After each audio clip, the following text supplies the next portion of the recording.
ஒரு 10 நிமிஷத்தில் டேஸ்டியான காலிஃப்ளவர் 65 எப்படி செய்கிறதுன்னு பார்க்கலாம். காலிஃப்ளவர் பிடிக்காதவங்களே இருக்க மாட்டாங்க. இந்த ரெசிபியை கண்டிப்பாக ட்ரை பண்ணி பாருங்கள். ஒரு பவுலில் 3 டேபிள் ஸ்பூன் பஜ்ஜி மாவு எடுத்துக்கிட்டேன், 1 டேபிள் ஸ்பூன் அரிசி மாவு எடுத்துக்கிட்டேன். 3:1 ரேஷியோ இல்லை 4:1 ரேஷியோ கரெக்டாக இருக்கும்.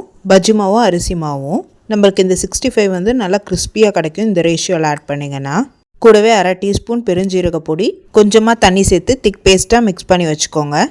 அது கூட அரை டீஸ்பூன் இஞ்சி பூண்டு விழுது, அரை டீஸ்பூன் காஷ்மீரி சில்லி பவுடர், தேவையான அளவு உப்பு போட்டு நல்லா மிக்ஸ் பண்ணி வச்சுருங்க. ஒரு சின்ன காலிஃப்ளவர் எடுத்திருக்கேன், அதை சின்ன சின்ன ஃப்ளாரட்ஸாக எடுத்துகிட்டு 10 நிமிஷம் கொதிக்க வச்ச தண்ணியில் போட்டு பிளான்ச் பண்ணி எடுத்துருங்க. அதை அப்படியே வடிகட்டி மிக்ஸ் பண்ணிடுங்க. நம்ம செஞ்சு வச்ச பேட்டரில் நல்லா மிக்ஸ் பண்ணிவிட்டு எண்ணெய் காஞ்ச உடனே நம்ம மிக்ஸ் பண்ணி வச்சுருக்க காலிஃப்ளவரை கொஞ்சம் கொஞ்சமாக ட்ராப் பண்ணுங்கள்.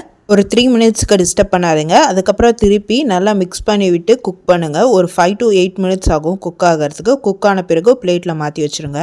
நல்லா கிறிஸ்பியாக இருக்கும். பெஸ்ட்டான ஸ்டார்டர் இது. தொட்டுக்கையாகவும் யூஸ் பண்ணிக்கலாம். வேணும்னா லெமன் ஜூஸ் ஆட் பண்ணிக்கோங்க. இந்த பேட்டர் வந்து எல்லா இடத்துலையும் ஓவராக ஸ்ப்ரெட் ஆகிருக்கணும்னு கிடையாது. கொஞ்சமாக மாவு இருந்தும் இல்லாமலும் இருந்தால் தான் டேஸ்ட்டு சூப்பராக இருக்கும். பஜ்ஜி மாதிரி ஓவர் பேசன் ஃப்ளார் ஆட் பண்ணிடாதீங்க. இந்த டிப்ஸை ஃபாலோ பண்ணிங்கன்னா உங்களுக்கும் கிறிஸ்பியான காலிஃப்ளவர் 65 கிடைக்கும். செஞ்சு பார்த்து எப்படி இருக்குன்னு சொல்லுங்கள். Happy cooking, healthy living. இந்த மாதிரி டேஸ்டி ரெசிபிக்கு சக்தி ரெசிபியை சப்ஸ்கிரைப் பண்ணிக்கோங்க.